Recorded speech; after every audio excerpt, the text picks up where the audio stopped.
आइए आज हम लोग गुणन में त्रुटियों का संयोजन किस प्रकार होता है इस पर चर्चा करते हैं। मान लेते हैं कि एक भौतिक राशि z है जो x और y पर गुणन के आधार पर निम्न प्रकार संबंध रखती है, यानी z x और y पर निर्भर है गुणन के द्वारा। इस तरह से z के लिए एक संबंध बन जाता है z बराबर x गुणे y। जब हम x की माप करेंगे तो हमको जो प्रेक्षित मान मिलेगा वो x न मिल करके हमको मिल जाएगा x plus minus delta x। इसी तरह से y का प्रेक्षित मान y न मिल करके हमको y plus minus delta y प्राप्त होगा। इन दोनों प्रेक्षित मानों को जब हम ऊपर इस संबंध में रखेंगे तो z में भी अब z का वास्तविक मान z न मिल करके त्रुटिपूर्ण मिलेगा और उसमें प्लस माइनस डेल्टा z ये मान लिया गया है कि इतनी त्रुटि आ सकती है। अब इस प्लस माइनस z कितना हो सकता है इसका आकलन करने के लिए इसको हम सॉल्व करते हैं। ब्रैकेट को खोलते हैं, पहले x से मल्टीप्लाई कर देंगे तो हमको मिलेगा एक्स वाई, फिर plus minus x delta y, और इसके बाद हम डेल्टा एक्स से मल्टीप्लाई करेंगे प्लस माइनस डेल्टा एक्स, पहले y इंटू डेल्टा एक्स मिल जाएगा, फिर उसके बाद plus minus delta x into delta y मिलेगा। यहां देखिए गौर करने की बात है कि ये जो डेल्टा एक्स या डेल्टा वाई होता है ये छोटा होता है, इसका मान बहुत छोटा होता है।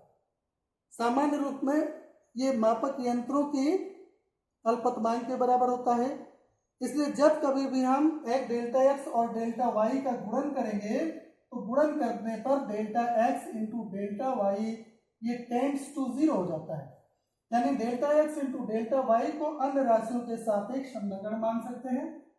और जब नगण्य मान लेंगे तो हमको ये संबंध मिल जाएगा x y plus minus x delta y plus minus y delta x. समीकरण 1 का प्रयोग कर लें तो z plus minus delta z, इस x y की जगह पर समीकरण 1 से हम z रख सकते हैं, z रख देंगे,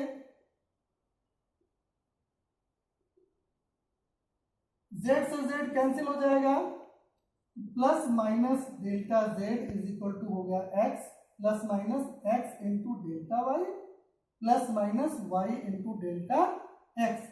ये संबंध ये बताता है कि z के मान में जो निरपेक्ष त्रुटि होगी वो इस संबंध के अनुसार निर्भर करेगी, यानी जैसे व्यवकलन या समाकलन में सीधे सीधे निरपेक्ष त्रुटियां जुड़ती हैं उस तरह की यहाँ परिस्थितियां नहीं उत्पन्न होती।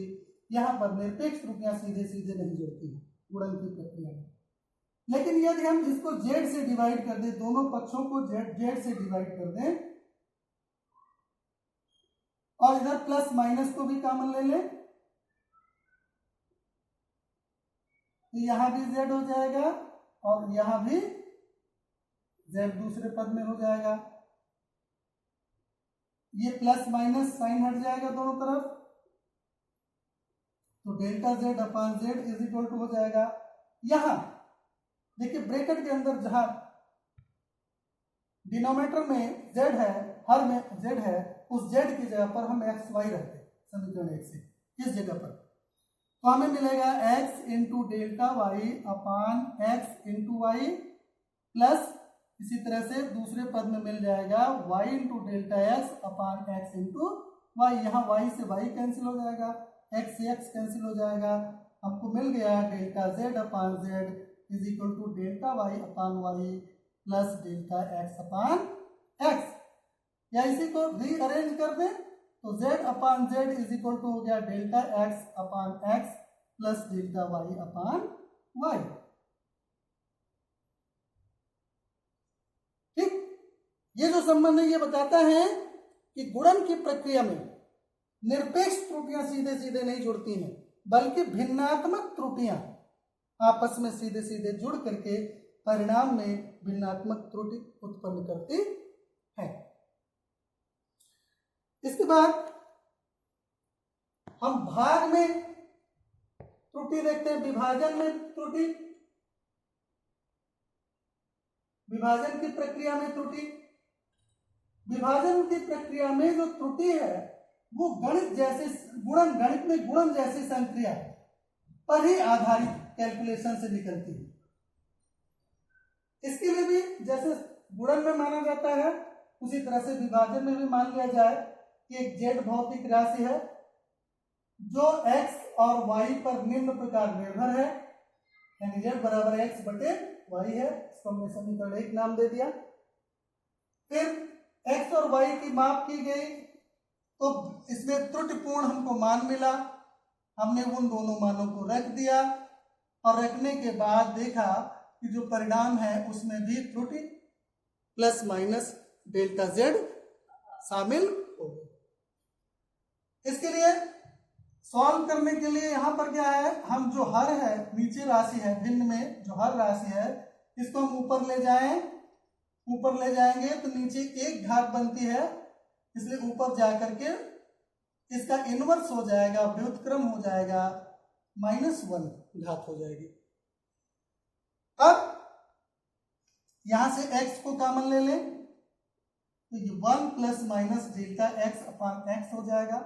यहां से y को कॉमन ले लें तो ये 1 plus minus delta y upon y की घात ऋण 1 हो जाएगी। x और y दोनों यहां पर मौजूद हैं, इसको हमने इकट्ठा कर लिया। पहले को ऐसे ही रहने दिया, दूसरे ब्रैकेट को इसमें हम द्विपद प्रमेय का सहारा लेते हैं और उससे हम इसको खोल देते हैं और जो डेल्टा y बटे y की उच्च घातीय पद हैं वे नगण्य होंगे, क्योंकि डेल्टा y छोटी राशि है, डेल्टा y का जब स्क्वायर होगा तो वो बहुत छोटी राशि हो जाएगी, अन्य राशियों की तुलना में, एक की तुलना में वो नगण्य होगी, इसलिए हायर टर्म को छोड़ देते हैं। इस x y की जगह पर हम z रखेंगे। इधर देखो z plus minus delta z है, इधर बाईं तरफ भी हम z को अगर कॉमन ले लें तो हमको कुछ इस तरह से राशि मिल जाएगी। यहां